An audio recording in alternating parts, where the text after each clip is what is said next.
Today, I have the great honor to introduce Irwin Weil, a professor emeritus of Russian literature at Northwestern University. Professor Weil has been teaching Russian and Russian literature at Northwestern University for 50 years. His course on Russia attracted 800 students annually. He has been teaching at Moscow University and Russian Academy of Sciences for even longer. And he knows the language and the people very well. He was born in Cincinnati, the son of Sidney Weil, the former owner of the Cincinnati Reds baseball team. He grew up among baseball fever and graduated into, I quote, Dostoevsky and Tchaikovsky. His book of memoirs is entitled From the Cincinnati Reds to the Moscow Reds. He hopes to show you vividly, but briefly, the path from one to the other. I would also like to add that with the help of the teaching company that made recordings of Professor Weil's lectures, my wife Lena, my son Alan, and I had a delightful experience listening to some of his lectures on Russian history and literature. And last, but certainly not least, I will forever be grateful to Professor Irwin Weil for his participation in helping to publicize the plight of my friend, a young poet who was imprisoned in the Soviet Union in the 1980s. Well, ladies and gentlemen, please give a warm welcome to Professor Weil.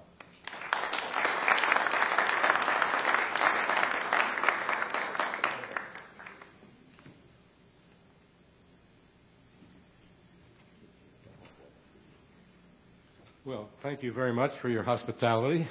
It's a pleasure to be here, and I was interested to hear that the center of your interest is the ethical dimensions of everyday life. I have some connection with that because for many, many years, my wife, Vivian Weil, has been the director of the Center for the Study of Ethics in the Professions at the Illinois Institute of Technology. When they started this, her training actually was in the field of philosophy. When they started this, I was wondering, I said, well, you're going to be talking to people who are interested in engineering. It's an engineering school. How are you going to combine an interest in ethics and an interest in engineering? She said, you'll see. And to my very pleasant surprise, it worked out in a very powerful way. So that I'm not entirely unfamiliar with the theme that is the basis of your society. Pardon me for the voice, I'm just getting over a cold. In any case, as you can see from what my old and valued friend Yefim Kotyar said, the reason for the title of my book, From the Cincinnati Reds to the Moscow Reds, is the fact that my father was at one time the owner of the Cincinnati Reds baseball club. Consequently, in Cincinnati, Ohio, I grew up in a very, what shall I say, baseballized context, a very baseballized atmosphere. Since I was and still am a great rooter for the Cincinnati Reds, there was a great tragedy 2 weeks ago because the Chicago Cubs beat the Cincinnati Reds.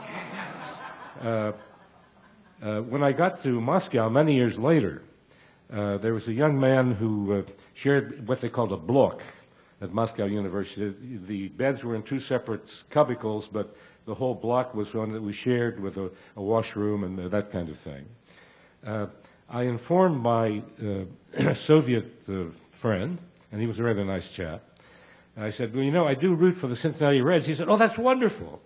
I said, well, you know, those Reds are a little bit different from the Reds you're thinking of. So I soon discovered that the Moscow Reds were not exactly the same thing as the Cincinnati Reds. And that's the title of my book. By the way, there will be copies of the book outside later. If you're interested, you can look at it. If you want to get it, you certainly can. The first chapter of the book is devoted to my father, Sidney Weil, the one who was the owner. He was really a very unusual man, in many ways quite remarkable. He grew up in the horse business. That was the transportation in his day. He was born in the 1890s. Later on, after he was a soldier in World War I, he realized horses were going out. He became the first agent for Ford in the city of Cincinnati. And everything went well until Mr. Ford discovered that my father was Jewish. And he said, well, look, you're going to have to leave. My father said, well, what's the matter? Don't you like the way I run the place? He said, no, you run it fine, but I can't afford to have my name associated with Jews. My father replied in a way that really characterized him. He said, well, okay. He said, take me to court and show an American judge where it says in the contract that a Jew cannot be general manager. If the judge decides in your favor, I will leave quietly. But I warn you, Mr. Ford, if the judge decides in my favor, I'll sue the pants off you. Mr. Ford had sense enough to back off. That was my dad. If he thought he was right, the devil himself couldn't convince him otherwise. And I discovered that quite a few times when I was a youngster.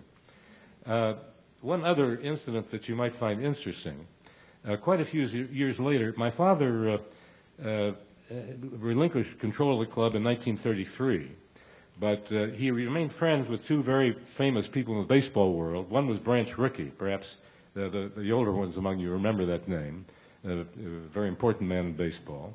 The other was Bill Veeck, who eventually became the owner of the Chicago White Sox. And because of this connection, he was able to get World Series tickets for his friends. And a man came up to him and demanding a ticket. He said, I'm terribly sorry. I've given away all the tickets that I have. I can't help you. He said, no, I want a ticket. I want a ticket. Well, my father had had a heart attack, and I was a little bit worried about it. I said, Dad, there's a Soviet film in town. This was in New York. There's a Soviet film in town. I'd rather see the Soviet film than watch the Yankees play. My father gave me a look that would have felled a bull. The man said, no, Mr. Weil, I wouldn't think of taking your son's ticket. He said, take it. The idiot would probably rather see a Soviet film than watch the Yankees play. Well, that night, Bill Veeck was giving a party, and because I was my father's son, I was invited. And word got around that my father had a pretty crazy son. I mentioned not wanting to watch the Yankees play, particularly for a Soviet film.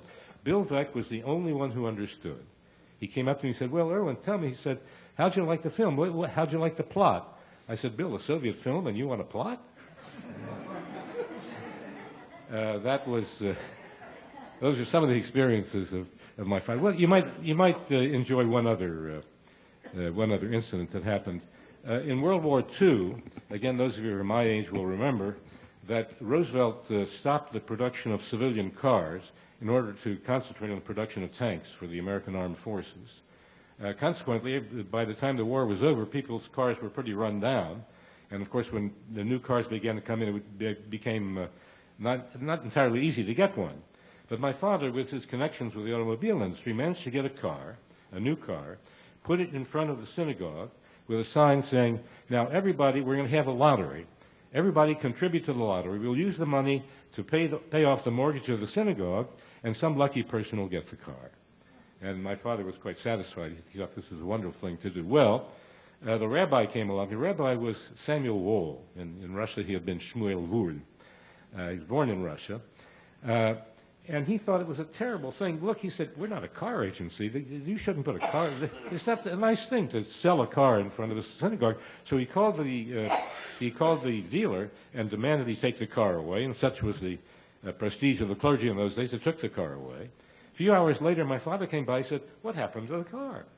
And somebody said, well, your best friend, the rabbi, had them take the car away. He said, the idiot, doesn't he know we're trying to pay the mortgage of the synagogue? And he went on grumbling, and that night, well, I was about 12 years old, and my wisdom as a 12-year-old, I said, well, Dad, you know something? He really was right. It's not nice to sell cars in front of a synagogue.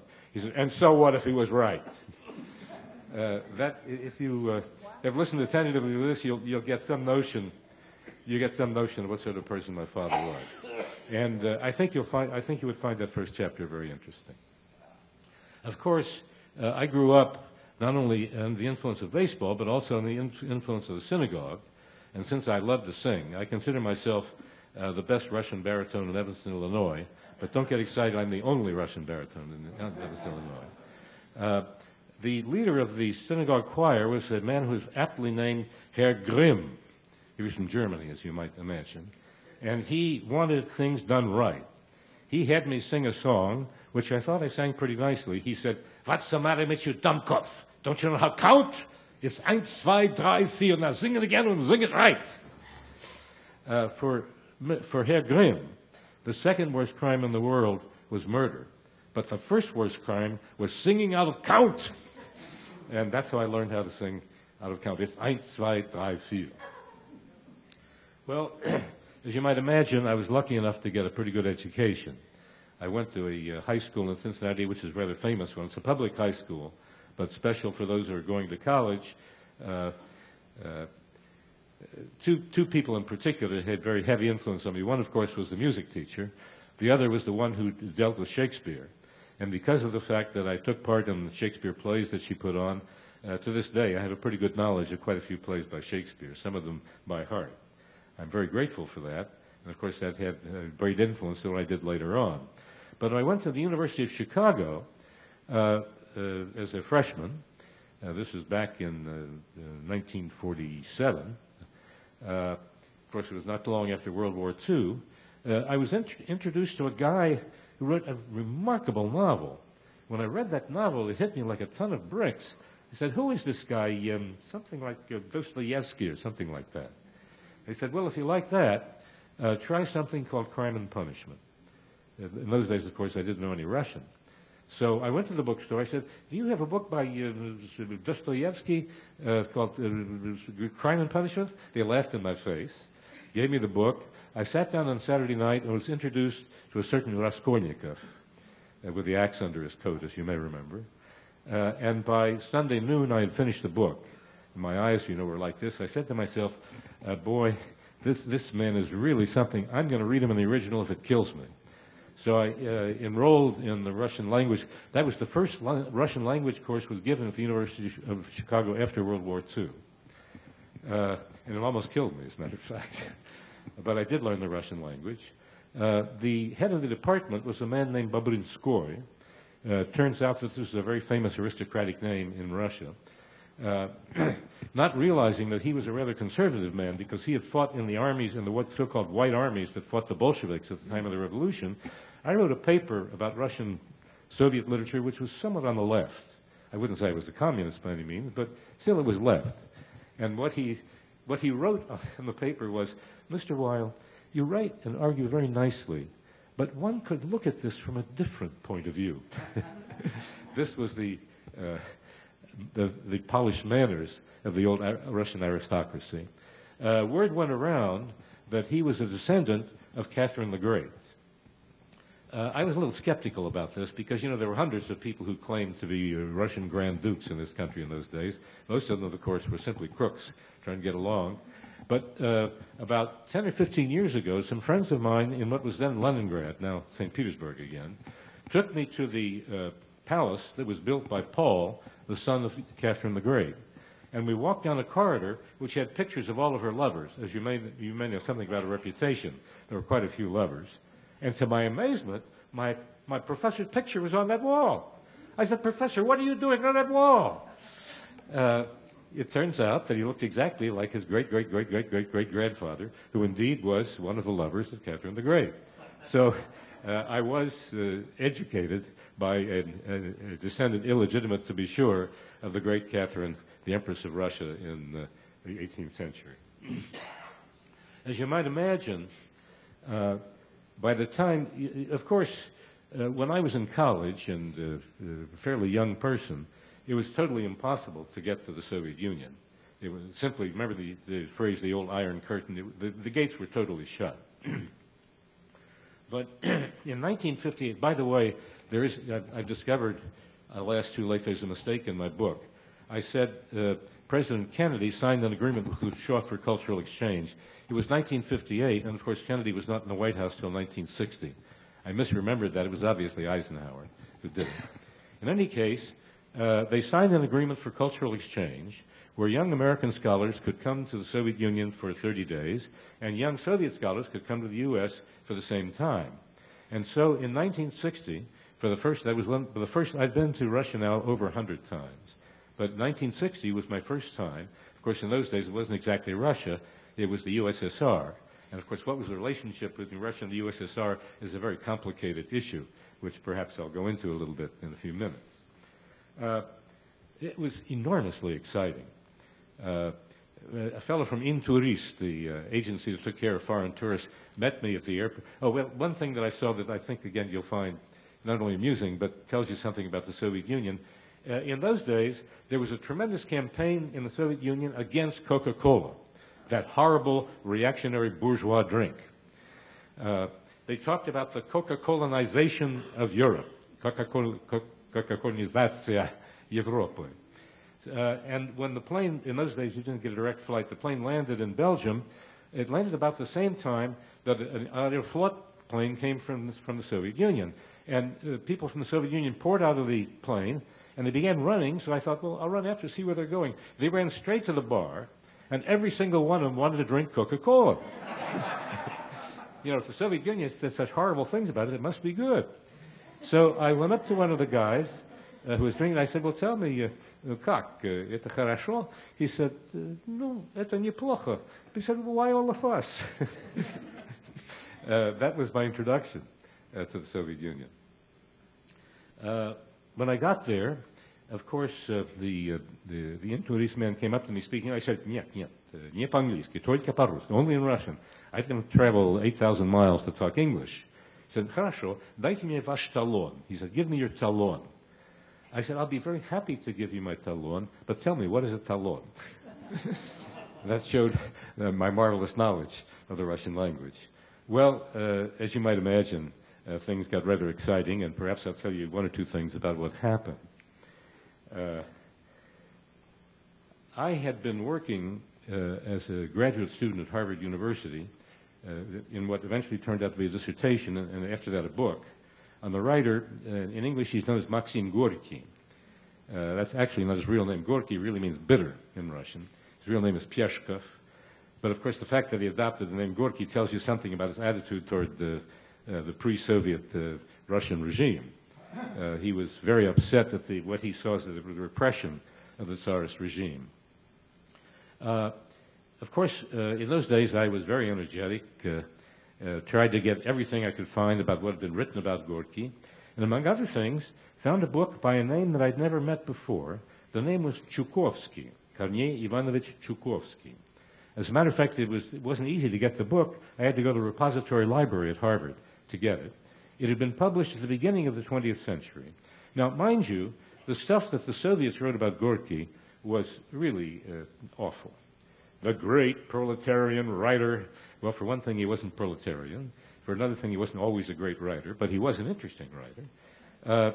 There was tremendous distortion of the reality of his very best work. But I read everything I could lay my hands on about Gorky, and the stuff published in the Soviet times was really awful. It was, honestly, it was junk. And then I got this book by Chukovsky, and to my amazement, it was a brilliant book. It was written by a man who really understood literature very, very well. And as a matter of fact, he even, at an early time, predicted accurately what was going to happen in Gorky's career. This is a very hard thing to do with a writer. Not many people could do that. So when I got to the Soviet Union in 1960, I was tremendously eager to learn something about him. I figured, well, of course, he must be long dead, having published the book at the beginning of the 20th century. Mind you, this is 1960. I was allowed to go to the Soviet Writers' Union. I said, кто был этот Chukovsky? Who was this Chukovsky? He said, не был, а есть. Not was, he is. He's still alive. I said, really? Is that possible? Maybe it's somebody by the same name, maybe a descendant. No, it's he. Would you like to meet him? I said, oh boy, send me to him. So they put me in one of those great old Soviet limousines. You had to see them. They were more like battleships than limousines. Out to the writer's colony called Peredelkino, right outside Moscow. And I went up to the door of his dacha, that is a country house, and I started to knock on the door when I saw a sign, Kornei Ivanovich болен, Kornei Ivanovich занят, щадите его время. That means Kornei Ivanovich, that's what they call Chukovsky. Kornei Ivanovich is sick, Kornei Ivanovich is busy, spare his time. Well, I'm in the timid sort, but I sort of timidly knocked on the door, and this wonderfully active, charming man opens the door. He was in his 70s. He said, "Kto вы такой? Who the hell are you anyway?" And I explained who I was. "Откуда?" Well, some of you know Russian, so I wanted to say "От верблюда." That was a poem he wrote from a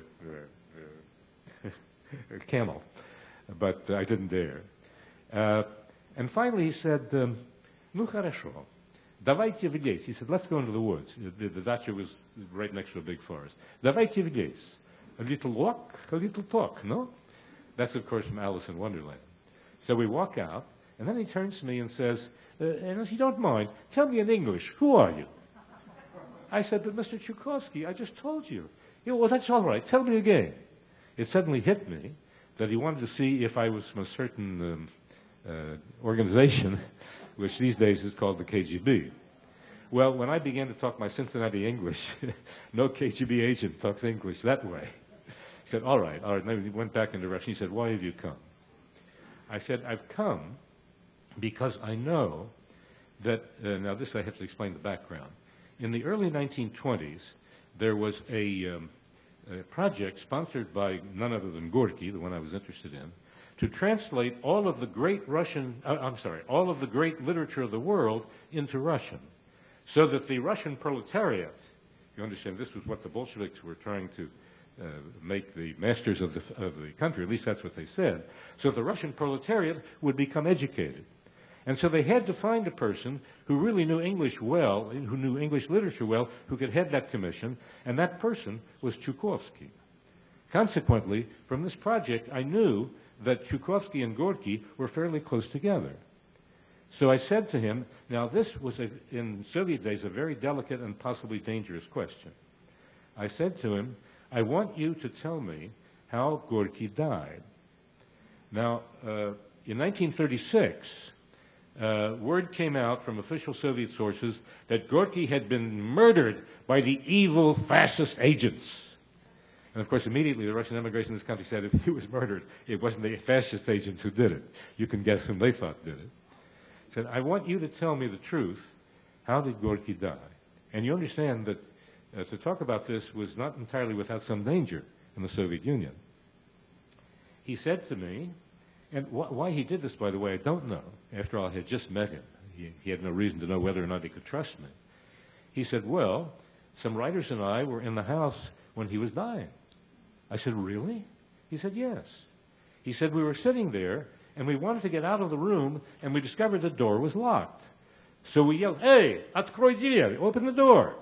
And a soldier who was standing on the other side of the door said in rather nasty voice, said, 'Молчи, хозяй здесь, shut up, the boss is here.'"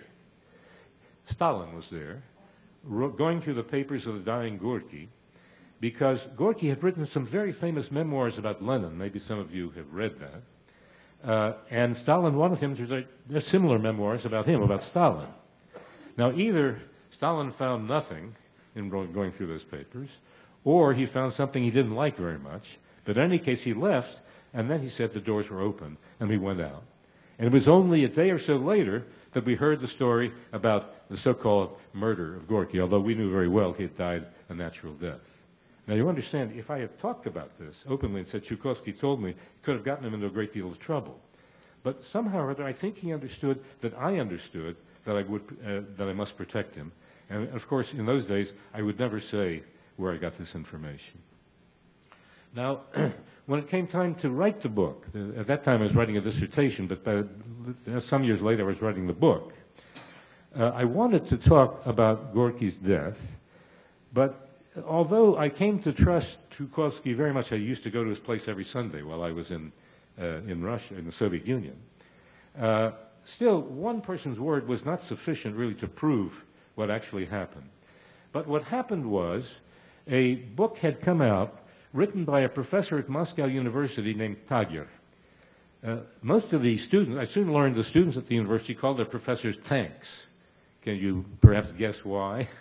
Because, of course, they had to stick closely to the party line, which by that time was pretty rigid. But this man was not called a tank because he ran his class the way a professor really should run a class in literature. And he had written a book about Soviet literature, which was published in 1953, which some of you may remember was the year Stalin died. So obviously it was prepared before Stalin died. And sure enough, a paragraph at the end of the story about Gorky, and the evil fascist agents killed the great proletarian writer, and so on and so on. However, in 1955, a revision of that book came out, which I grabbed, and I ran to that paragraph, and what it said was, and Gorky died, tochka, period. This clearly was a signal. And then in the appendix of the book, there was republished for the first time since the 1930s a doctor's bulletin, which had been published in Izvestia, the famous Soviet newspaper, the night that Gorky died, before it came out that this was a so-called murder. And it was a detailed medical description of the last hours of Gorky. I translated that and showed it to some cardiologists in Chicago, and they told me that medically speaking it was absolutely accurate. In other words, this again was a signal by the Soviet government that, as a matter of fact, the official story wasn't true, that he had died a natural death. So I believed that what I wrote in the book was, on the basis of evidence about which I can't talk right now, I believe that Gorky died a natural death, and I still believe that, although, to tell you the truth, there is still some controversy about whether it was natural or not. Well, my experience with Chukovsky was a wonderful experience, because what he did was to show me the Russia that existed behind the official Soviet Union. What do I mean by that? Well, maybe I can best illustrate that. I don't want to take too much of your time here, but maybe I can illustrate that by an experience that I had 6 years later, from, in other words, 1966. Because when I came in 1960, I discovered that the leading specialist on Gorky in the Soviet Union was a man named Bialik. Now, maybe some of you know that Bialik is a rather famous name, because Chaim Nachman Bialik was the greatest poet of the Hebrew language of the 20th century. And of course, and I knew, of course, that Bialik was originally from Russia. So I wanted to ask this guy. I said, well, you know, maybe there's some connection. And I tried to get him. He said, get away from me, you bourgeois reactionary, you imperialist warmonger. I said, but he said, well, well, all right, if he's going to insult me, I wasn't going to have anything to do with him. And so I stuck my nose in the air and walked off. That was 1960. Now, in 1966, my book came out, and I came to Moscow. I flew into Moscow in the airport and was met by a man who was the head of Soviet literature at Moscow State University. Vasily Ivanovich Kuleshov was his name. I said, well, Vasily Ivanovich, good to see you. He said, oh, he said, that was a wonderful book. I said, really? I said, Vasily Ivanovich, do you read English? He said, oh, no, my wife told me, he said. But he said, look, you've got to see Bialik.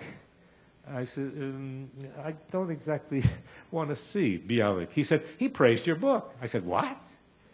He opened the Literaturka, that was the famous journal of literary matters in the Soviet Union, and sure enough, there was an article by Bialik which said, Professor Weil, and now I am translating, I swear, word for word, he said, Professor Weil is a bourgeois scholar, but nevertheless, there's something good in this book. And he went on to say, of course, there are many things with which we disagree, but it's very solid. He's done the work. My God, I couldn't have asked for a better review. I said, what the hell happened to Bialik? He said, well, you have to call him and thank him. Well, I said, of course. So I picked up the telephone. I said, Boris Ivanovich, this is Irwin Weil. Oh, Irwin Weil, how pleasure to... It really threw me for a loop. Well, we agreed to meet.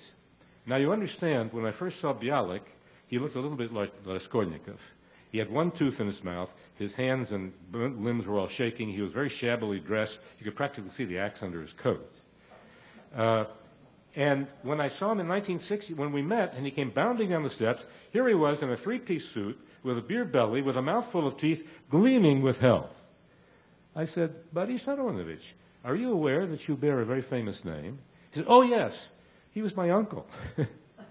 This was the nephew of the greatest Hebrew poet of the 20th century. Well, we got along famously, especially because I found out he liked vodka, and I satisfied him with bottles. Believe me, they were this big. When he came to this country, I was his interpreter. He had a wonderful time. So I went to my friends and I said, how do you explain this? In 1960, he wouldn't talk to me, bourgeois, reactionary, imperialist, warmonger. And now, all of a sudden, I'm his best friend. They said, well, you've got to understand something. He has a rather nasty tongue. And in the 1930s, he wrote something that insulted very badly a man who was standing high in the Communist Party.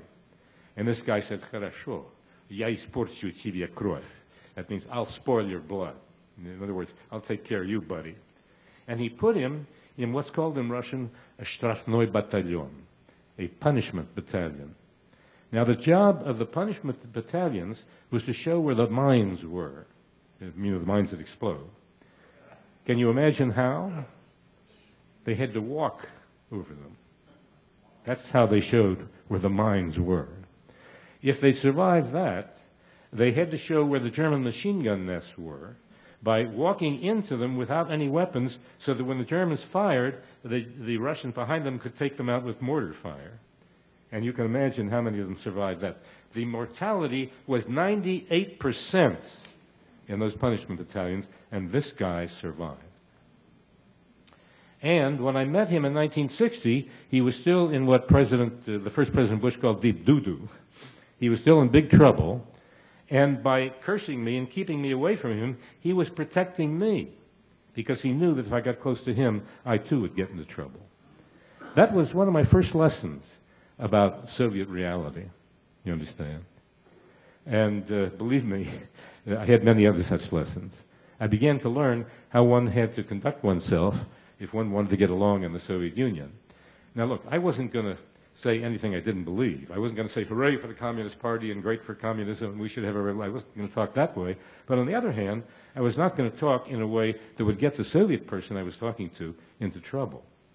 And one of the reasons that I managed to get close to a lot of people in those years, got a lot of Soviet friends and colleagues, was when I talked, they understood that I knew how I had to protect them.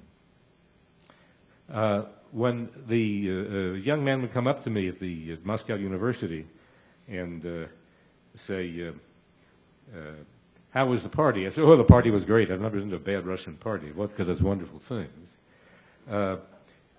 Who was there? Now, you understand, if I had said our old friend Pyotr Petrovich was there, the guy would never speak to me again. Do you understand why? Because if I named Pyotr Petrovich to him, I might name his name to somebody else, and the authorities would hear he was talking with an American reactionary. You understand? I said, knowing this, I said, well, you know, Russian names for me are kind of hard to remember. I don't remember who was there last night. And that meant that the person could talk with me, you understand. Not in my room at the university, heaven forfend. Any conversations in the room could be understood by something that might be in the wall. But we'd go out and go in the woods. I've never walked in the snow so much in my life as I did those years in Moscow. That's how I learned to cope with Soviet reality. And it was really something. Now, let's see, I think I've already talked something like 20 minutes, and I don't want to talk too long. Let me just say one other thing. And I really would like to entertain your questions and get your reaction to what I'm saying. By the way, as I said before, the book is going to be on a table at the social hour, and if you want to get it, you're welcome to buy it. It's $35. I'd be happy to sign it if you want to sign. I'm something of a baritone, as I think I told you. And I always used to go to Tchaikovsky's house with my guitar. And so he said, look, I want you to come to the Komsomol fireside, it's called. I want you to sing for the young people. And he got up and he said, young people, we have a great pleasure today, and a real American professor is going to come and sing to you American songs. And he said, he's going to sing songs of the Negro people. I wasn't quite expecting that, but of course I sang a couple of Negro spirituals. Afterwards, a guy came up to me in a sort of sweetish way of talking. He said, tell me, he said, вы настоящий американский профессор? Are you a real American professor? I said, yes. He said, у вас паспорт есть? He said, you have a passport? I reached out, he said, please, please. I looked behind his back, Tchaikovsky and his grandson were laughing with their hands over their mouth. So when we got to the Dutch, I said, what was going on here? And he said, you're a real American professor, you have a passport? I said, who was that guy? He said, милый мой, он был самый известный шпик во всем районе. He was the best-known spy in the whole region. He was making a salary on you. Those were the kinds of lessons that I learned in the Soviet Union. Happily, Russia today, of course, is no longer the Soviet Union, is in many ways a very, very different place. Not without problems, as I'm sure you read the newspapers and know, but still a very different place. I can only say one thing. Some things are eternal. I still root for the Cincinnati Reds. Now, if you have any questions or reactions, I would love to hear.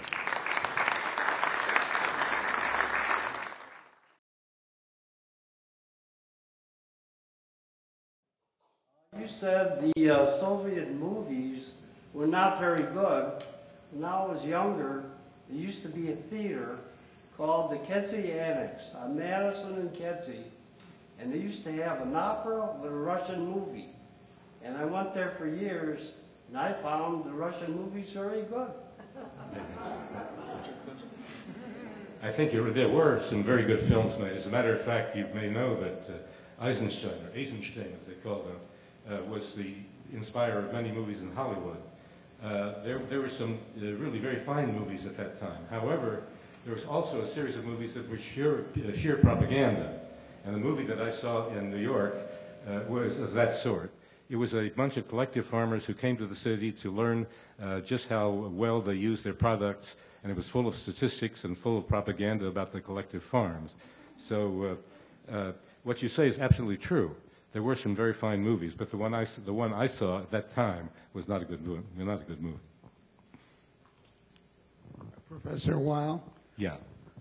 Очень хорошо. Большое спасибо. Пожалуйста. Спасибо. When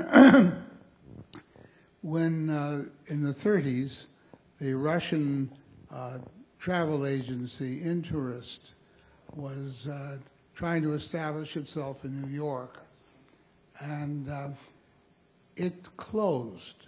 Mm-hmm. And my question was, do you know what happened? Well, I'll tell you the truth, I honestly don't know. I can only speculate. My guess would be that they weren't getting the kind of business they wanted. There weren't many people in those days who wanted to travel to the Soviet Union from this country. There were, of course, some, but it probably was not enough to keep them afloat financially, would be my guess. There might have been some political problems involved, but I certainly don't know.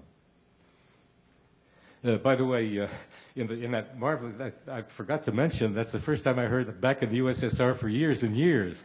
That was really popular in my day. You understood the joke in the line that says, "Take me to your daddy's farm." You understand that no one's daddy had a farm in the Soviet Union in those days. It was all collectivized. They were so-called kolkhozy, collective farms. And as a matter of fact, I had some experience with the collective farm. Who's your favorite Russian writer, and what would you say is your favorite literary Russian work?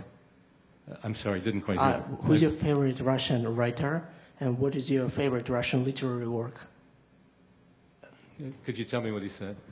Who's your favorite Russian writer and your favorite Russian literary work? Well, that's a tough question. Of course, as I told you, my introduction was with Dostoevsky, and to this day, I'm enormously fond of Dostoevsky. I find him an extraordinarily powerful writer. Later on, I discovered Tolstoy, and of course, to my enormous surprise, I discovered that aristocrats, people about whom I knew absolutely nothing, were incredible human beings, brought to the page by a writer who, it would seem, he could touch wood and make it come alive. So Tolstoy became very enormously popular in my mind. And then I ran across a man called Pushkin, and he said, «Как уст румяных без улыбки, без грамматической ошибки, я русской речи не люблю. Раскаяться во мне нет силы, а галлицизмы очень милы». That means, like rosy lips without a smile, I hate to hear Russian language without grammatical mistakes. I said, anybody who writes that way is my friend. He went on to say, unfortunately, he said, I can make no excuses for it. Gallicisms, that is to say French words, are very dear to me. Why couldn't he have said English words? so that to this day, I think Pushkin has become my all-time favorite. Of course, as you probably know, Pushkin is also the basis for some wonderful Russian music. I guess my feelings really have run more toward Pushkin than toward any other Russian writer, although Tolstoy and Dostoevsky are still enormously powerful, as are, of course, many, many other Russian writers. Now, what would be my favorite work? That's a tough one. The Brothers Karamazov is perhaps one of the world's greatest novels. So is Anna Karenina. So are many other works. Yevgeny Onegin is something that one can read eternally and find new things in it. Many of the poems of Pushkin, many of the poems of Pushkin are so powerful, so musical, even when they're not put to music, that, well, in my lectures, I talked about the wonderful music in Pushkin. And someone objected. He said, there's no music in poetry? I said, well, I guess not if you have a tin ear. That gives you a picture, at least, of some of my favorite stuff in Russian. Yes, please. Could you tell us a little bit about Shostakovich's visit to Evanston? Yes. What did he do? Whom did he meet? If you look at my book on the cover, you'll see I'm talking with a man. That man is Shostakovich, who's probably one of the greatest, if not the greatest, composer of the 20th century. He was invited to receive an honorary degree at Northwestern University, and in 1973 he came, and I had the good luck to be named as his guide and interpreter. So, as you might imagine, by the way, in those days Shostakovich didn't fly because he'd had heart trouble, and the doctor had told him not to fly. So we met him. We met him when he got off the train, and well, of course, for me to meet somebody like that, I was quite nervous. My goodness, here's somebody who's world famous, and here I am, a young professor. And he talked to me as if he had known me for ages. He talked to me as if he was my next-door neighbor or my brother, somehow related to me. We immediately got into a long conversation, and that was the first time that I discovered that when I had been at Chukovsky's dacha, remember I talked about that earlier, when I had been there, Chukovsky's grandson had been courting a very beautiful young woman. As a matter of fact, she's one of the most beautiful young women I've ever seen. Now, don't misunderstand me. I was married at the time.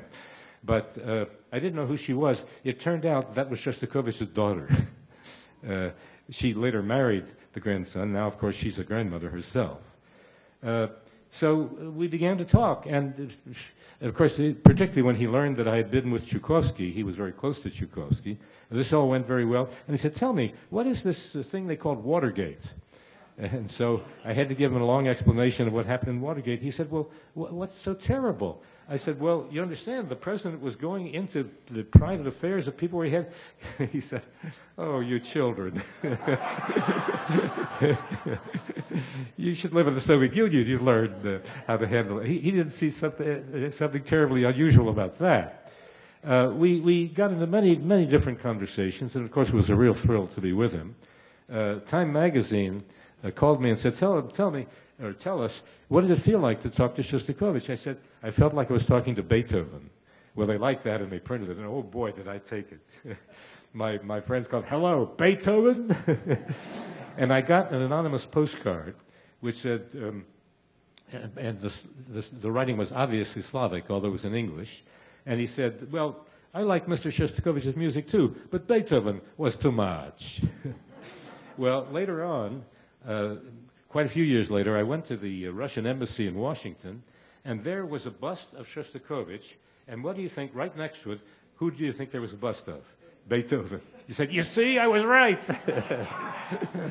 So that was quite exciting. And then Shostakovich said he would like to hear some American music. After all, here he was in America. He'd really like to get to know our music better. So we arranged a time. He came to our house, actually, to my family's house, and we had a record player where we played the music of Alan Stout, who was a composer at Northwestern, who's got permission from Shostakovich to sign a symphony in Shostakovich's to use Shostakovich's name, to dedicate a symphony to Shostakovich. The other was a man named Easley from the University of Chicago, and a man named Downing from the University of Wisconsin. All of them were fairly well-known American composers, and we played perhaps 5 or 10 minutes of each of their music. And Shostakovich listened quite attentively, and when he heard Alan Stout's music, he said, "Oh, that music is terribly sad." He said, "Yes, I wrote that music when my father was dying."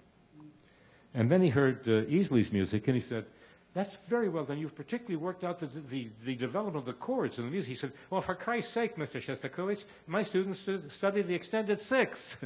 That was Easley.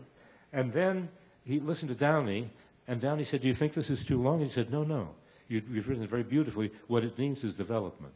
In short, in listening to that music, he got the essence, he got what was the exact essence of the music in each and every individual case.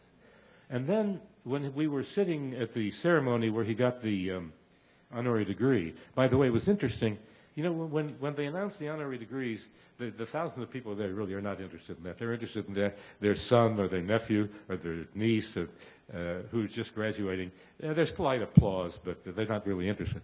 But when they mentioned Shostakovich's name, 10,000 people got to their feet and roared their approval. I think he found that very moving. And in his honor, the University Orchestra, which is not a bad orchestra, by the way, played some of his music. And I was sitting next to him, and I noticed as the music started, his little fingers started moving in rhythm to the music. Then it was his whole hand, then his whole arm, and before you knew it, his whole body was moving in rhythm to that music. But if you had been sitting 10 feet away, you wouldn't have seen it. And that, to me, was a sign of what kind of a musician he really was. Now, can I say one thing more about this? I don't want to take too much time. Is that okay? Yevtushenko, a young Soviet poet whom I met, came to Northwestern, and you may know that Shostakovich wrote a symphony, a choral symphony, using a poem by Yevtushenko for that symphony, and that poem was about Babi Yar. I wonder how many people here know what Babi Yar was. Babi Yar was a terrible place outside Kiev where the Nazis arranged for 60,000 people to walk across. I'll describe what they did. And as they walked, they machine gunned them, and the people were killed. I went to Babi Yar, and I saw that what it was the ground was a distance that that platform would be from me, and then there were sort of little hillocks that came up and went down, and there'd be a furrow, and then another hillock. Can you sort of picture that? And as the Nazis machine gunned them, the people fell off the top of those hillocks into the place below. Well, when you're doing it that fast, of course, you can't kill everybody. As a matter of fact, you don't kill most people. And then they filled it up with earth, and for 3 days, the earth was writhing as people died under it. It was one of the most hideous things the Nazis did in Russia. And Yevtushenko wrote a poem about that incident where he attacked anti-Semitism. And as I said, Yevtushenko said one day, the phone rang. I said, "Hello?" He said, "Hello, this is Dmitry Shostakovich." He said, "Yeah, and I'm Peter the Great," and he hung it up. The phone rang again. He said, "Now look, don't hang up. This really is Shostakovich."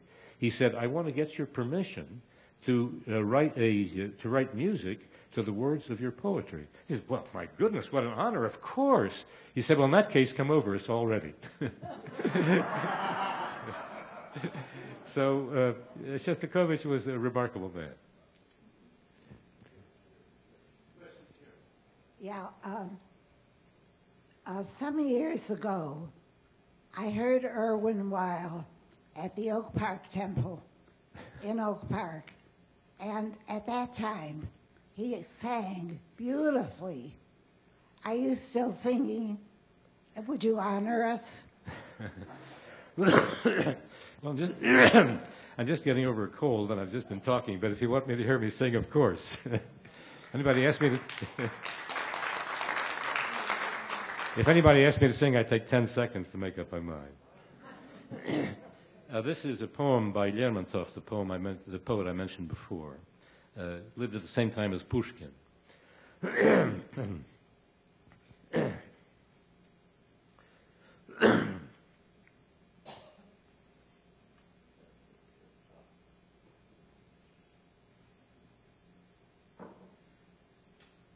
Выхожу один я на дорогу, сквозь туман кремнистый путь блестит.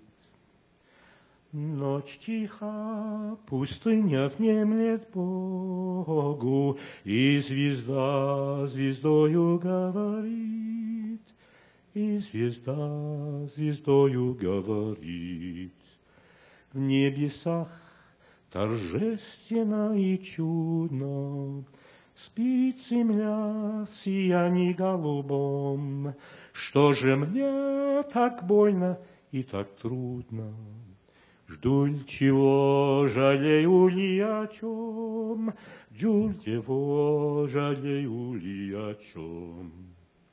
Уж не жду от жизни ничего я, и не жаль мне прошлого ничуть.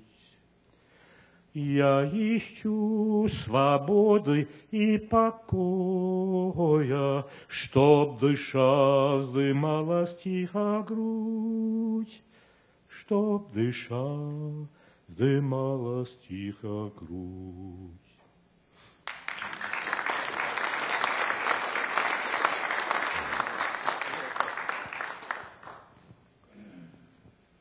The political climate between the United States and Russia now feels a lot like it did in those days. Could you comment on that? Oh, boy. You know how to ask the tough questions, huh? Well, first of all, it really is not the old days in Russia. The country is not without its problems, not without some very serious problems, but it is not the Soviet Union anymore. It really is not. Let me give you just one example. At the time of the election of Medvedev, I was at this university that I mentioned in Moscow, and on the wall opposite there was a scrawled, "It's all a farce, don't worry, don't vote. It's all a farce." And that stayed up on that wall for 3 days. You didn't get that in the Soviet Union. When I was on a train going about 5 hours east of Moscow to a university where they invited me to speak, I was in a compartment. You know something about European trains where you have compartments. And there was a Russian worker coming back from a project, naturally drunk. His friend was quite sober. And there was a woman, I would say probably in her late 40s, early 50s, who seemed to have a good deal of common sense. And they got started talking about politics. Now, mind you, I did not conceal the fact that I was an American. They knew perfectly well that I was a foreigner and from America. And they went on, and they were complaining about that man in the White House. You understand, there's a White House in Moscow, where the president works. That man in the White House, he doesn't give a damn about us, but it's terrible, it's awful. For 2 hours, they went on like my Republican family used to do about Roosevelt in the old days. I felt right at home. And as I like to do in those circumstances, I sat and listened. I was interested to hear what they had to say. Well, after 2 hours, I said, you know, what you've said is, of course, very interesting to me, but tell me, for whom are you going to vote? They said, oh, well, Medvedev, of course. I said, well, isn't there a disconnect between what you were just saying and this? They said, but he brought order. And while this is only one experience, and it's dangerous to generalize from one experience, I would be willing to bet that what they said was on the minds of millions of Russian people, which is why they supported and support Putin and support Medvedev. Now, don't misunderstand. The intellectuals and scholars that I deal with feel about Putin roughly the way most American intellectuals felt about George W. Bush while he was in the White House. And by the way, they don't hold back. They complain bitterly. And I learned from a guy who's with what used to be the KGB, that as a matter of fact, the government follows their blogs on their computers very carefully. And the government reads those thousands of blogs where they're bitterly critical of the government. As you can see, this is not the Soviet Union. Now, what do you say to the fact that by bringing the Crimea back into the Russian Empire, Putin became enormously popular? You understand, of course, that the Crimea had been part of the Russian Empire for something like 400 years. That Khrushchev, in a moment of exultation, gave it to the Ukraine because some people in the Ukrainian Communist Party had supported him in an election, never dreaming, of course, it would be separated. So that if the fact that Crimea came back to Russia was really something not entirely out of this world. After all, 80% of the people speak Russian there and were Russians. Then, of course, it came to the Ukraine, and of course that's a much more complicated story. So what is being done there is in many ways a terrible thing. Most terrible, of course, is the fact that 6,000 people have lost their lives in that fighting, supported, of course, by Russian arms brought into the southeastern portions. But now, I'm going to take a little time here. Is this okay? What you don't know is the history of this particular area. Before the revolution, there was no such thing politically as the Ukraine. As a matter of fact, it wasn't even called Ukraine. It was called Malorossiya. That's Little Russia. They didn't like that too much. There were, of course, people who spoke Ukrainian, although they were mostly peasants in the countryside. In the cities, they spoke mostly Russian. So when the Soviet Union was established and they had the idea of making separate republics, there was, of course, the Ukrainian Soviet Socialist Republic, the question was, where did you draw the line, the boundary, between what was the RSFSR, that is Russia, and Ukraine? Now, the problem was that if you stuck to the places where it was only people who spoke Ukrainian, you would have a population that was almost entirely peasant, and of course, which would not be very friendly to the Bolsheviks, not very friendly to this new regime that came across. There were, however, certain areas in the southeast where they were mainly Russians, but they were contiguous, so those areas were put in because there were large numbers of workers where you might find more support for the Bolshevik regime. So that those southeastern areas were made up almost entirely of people who spoke Russian. And now, of course, that area wants to become independent. Well, of course, you can say, look, there are people who speak foreign languages in many different countries where they still stay a part of the country. But think of this particular history that happened quite so recently. It's rather understandable that these people would not be happy to be attached to a Ukraine which is having its own economic and political problems. And so, of course, what Putin has done has been to take advantage of this opportunity to expand his power westward. You could say, well, why does he want that? Well, you know something about Russian history? You know something about Charles XII, who got 1,000 miles into Russia from Sweden? You know something about Napoleon, who got to Moscow? You know something about Hitler, who didn't quite get to Moscow, but did some horrible things. It's rather understandable that they might be a little bit wary about Western people coming, even as Americans say, look, we wouldn't possibly attack you. But that's from our point of view, not from their point of view. So it's not entirely surprising that, as you read in the New York Times, Putin has the support of probably 80% of the population right now because he's made us once more a power the world has to take account of. If you understand this, I think you understand why it seems to me, now here I might get into trouble, but it seems to me that the American press has made a big mistake by demonizing Putin. What Putin has done, although again, he's done some terrible things, but what Putin has done in these particular issues is entirely understandable from the Russian point of view, and it would make sense, I think, to have some kind of negotiations that would somehow work it out. Whether that's going to happen, of course, is another story. And after all, I'm not a diplomat. I'm not in a position where I would have to make the negotiations. But I think you can see from what I've told you that the situation is a much more complicated, a much more complex one than you read in the American newspapers. We have time for 2 more quick questions.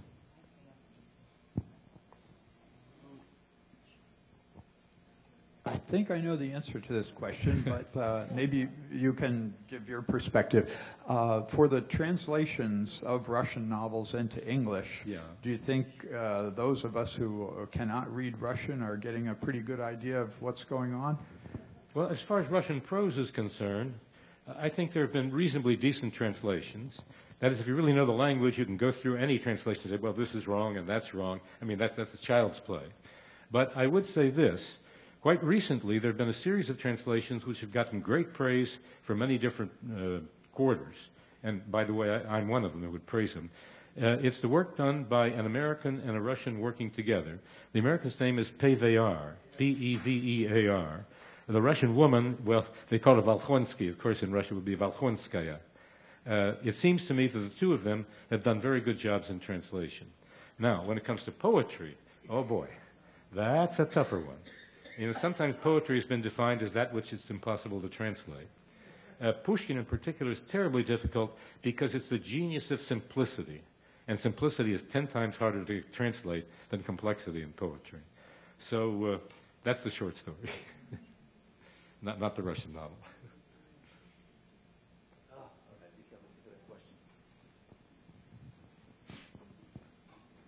By the way, a very dear colleague of mine has bitterly translated those translations, so you believe whom you want.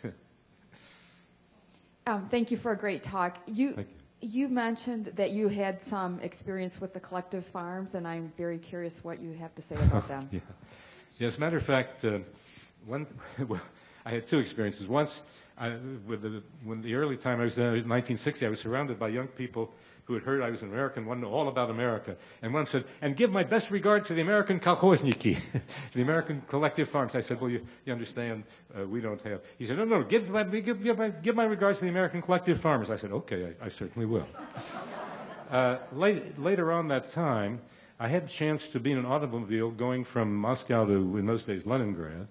And we, of course, went through a lot of rural territory. And I said, I'm really tremendously curious about the collective farms. Let's stop and see if I can visit one. And so I stopped in a small town, obviously surrounded by farms. And I said to the guy, you think I could visit a collective farm? He said, well, look, the director of the farm is in the house up the street. Go and ask him. So I went and asked him. He said, oh, yes, of course, I'd be happy to show you the collective farm. And so he took me around, and there were some women with pitchforks doing something with, it was either hay or something that looked like hay, putting it in some kind of piles near a barn. And all of a sudden, some men came running up and started arguing with them. They're doing something wrong. And the woman replied, and it looked like going to see a real Donnybrook. And the director of the farm, very diplomatically, very sensitively, and very cleverly, defused the situation and got them to work together. Now, whether this was typical or whether this is something that always happened, I would hesitate to say, because I know the collective farms were done at a terrible price in suffering and sometimes even blood. And I did say to this man, well, I understand that there were some awful things when you organized these farms. He said, yes. He said, in those days it really was a terrible thing, but as you can see in this farm, it's different now. Now, again, to what extent that was typical, I would hesitate to say.